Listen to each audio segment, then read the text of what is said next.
Good morning, students. Myself Mahendra Kumar, Assistant Professor, Department of ASH. In the previous lecture, we have studied test of significance for the single proportion and difference of proportion. Today we are going to discuss test of significance for the single mean. Let if I is equal 1, 2, 3 up to x is a random sample of size n from a normal population with mean mu and variance sigma square. For large samples, the standard normal variate corresponding to x bar is z is equal x bar minus mu upon sigma upon root n. यहाँ पर x बार जो है वो आपका represent करता है sample mean को and mu represent करता है आपके पॉपुलेशन मीन को and sigma upon root N is the standard deviation under the null hypothesis H nought that the sample has been drawn from a population with mean mu and variance sigma square. That means there is under null hypothesis में क्या होता है, there is no significant difference between the sample mean x bar and population mean mu.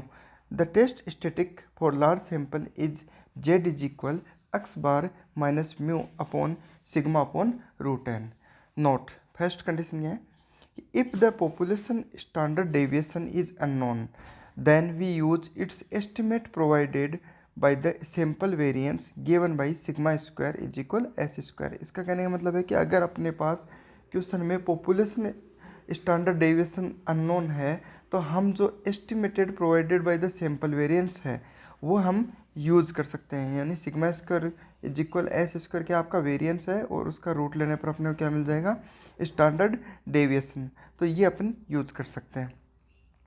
Second क्या है कि confidence limit for mu 95% confidence interval for mu is given by mod of z is less than or equal to 1.96. That means x bar minus mu upon sigma upon root n less than equal 1.96 and its variation is from x bar minus 1.96 sigma upon root n to x bar plus 1.96 sigma upon root n.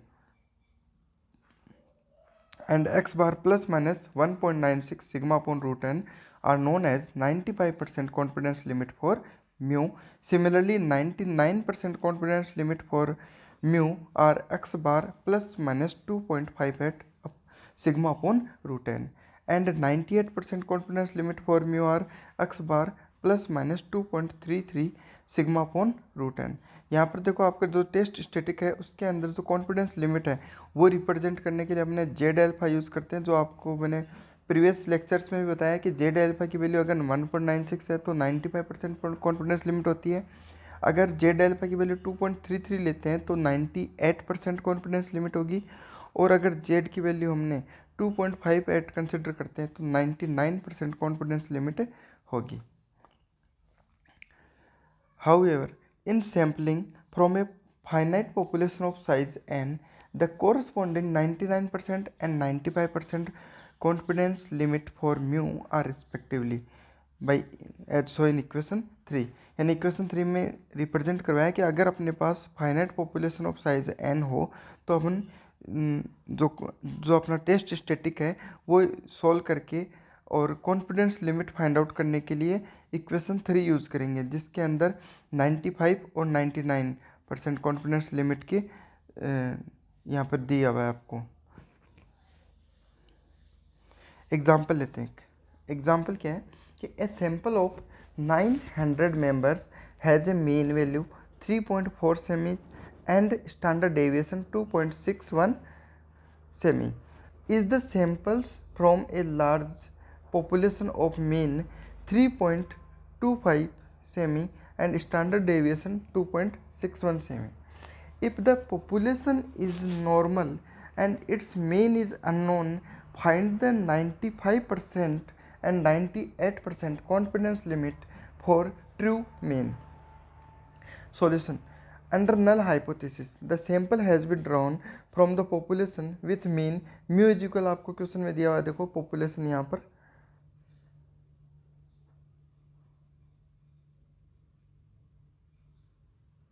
ये आपके पास population mean दिया हुआ 3.25 and standard deviation 2.61। Alternative hypothesis H1 यानी mu is not equal 3.25। अगर mu की value देखो 3.25 जो question में दी हुई है, अगर वो इक्वल आ जाती है तो अंडर नल हाइपोथेसिस होगा। और अल्टरनेटिव हाइपोथेसिस का मतलब क्या हो गया कि म्यू इज नॉट इक्वल 3.25 है। Test statistics under null hypothesis H nought is equal Z is equal x bar minus mu upon sigma.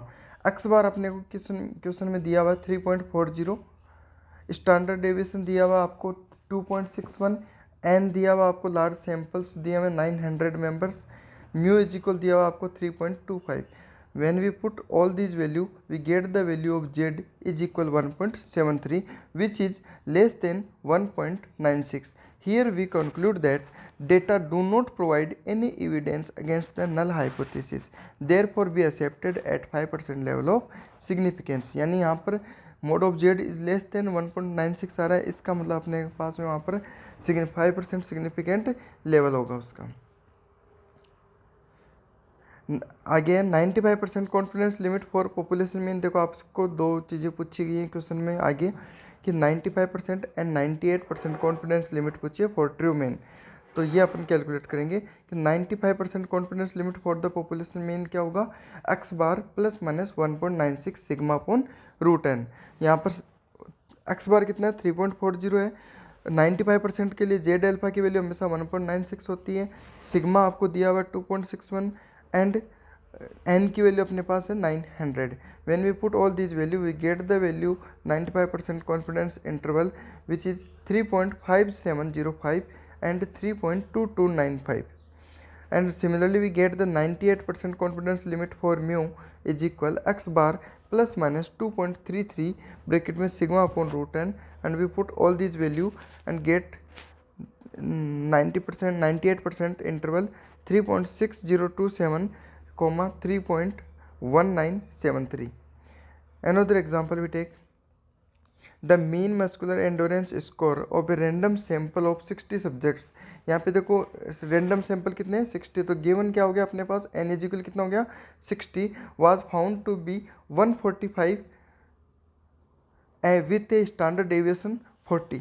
तो देखो यहाँ पे आपको दिया हुआ है कि 60 subject was found to be 145, यानी अपने पास 60 सैम्पल्स हैं ऐसे हैं जो अपने पास में 145 आपके पास क्या रखते हैं, मीन मस्कुलर एंडोरेंस इसको रखते हैं। तो यानी अपने पास एक्स बार कितना हो गया 145 हो गया एंड स्टैंडर्ड डेविएशन सिग्मा कितना हो गया 40 हो गया। फिर आपसे पूछा है construct a 95% confidence interval for true mean. तो 95% कॉन्फिडेंस इंटरवल कैसे सोल्व करेंगे कि 9 X bar plus minus 1.96 sigma upon root N. तो अपने को देखो क्वेश्चन में सिग्मा भी दिया हुआ है, एन भी दिया हुआ है और एक्स बार भी दिया हुआ है। When we put all these value we get the 95% interval which is 134.88 155.12। उसके बाद नेक्स्ट अपने से क्वेश्चन में क्या पूछा है देखो, assume the sample size to be large enough for normal approximation. What size of sample is required to estimate the mean within 5 of the true mean with a 95% confidence।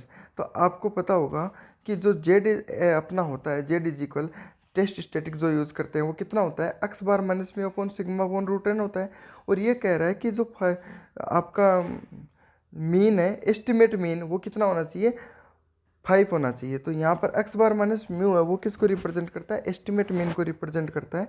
तो इसको एक बार अपन रिप्रेजेंट करते हैं ई से, तो ई अपॉन कितना हो गया सिग्मा अपॉन रूट एन। यहाँ से हम इस सिग्मा अपॉन रूट एन को क्रॉस मल्टीप्लिकेशन से जेड एल्फा के पास ले गए, तो Z alpha sigma upon root N is equal कितना आ गया E, and we get the value of we want to get the value of N.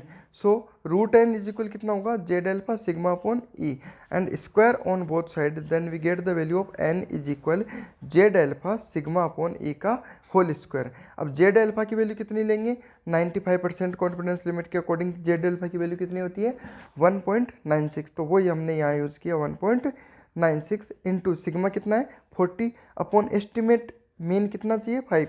तो अपॉन में 5 आ गया, का होल स्क्वायर करेंगे तो n इजिकल कितना आएगा 245.86 which is almost equal to 246। तो हम कह रहे हैं कि अगर अपने पास n की वैल्यू 246 लेते हैं तो अपने पास में जो एस्टिमेट मीन जो आएगा वो कितना आएगा, आपका 5 आएगा।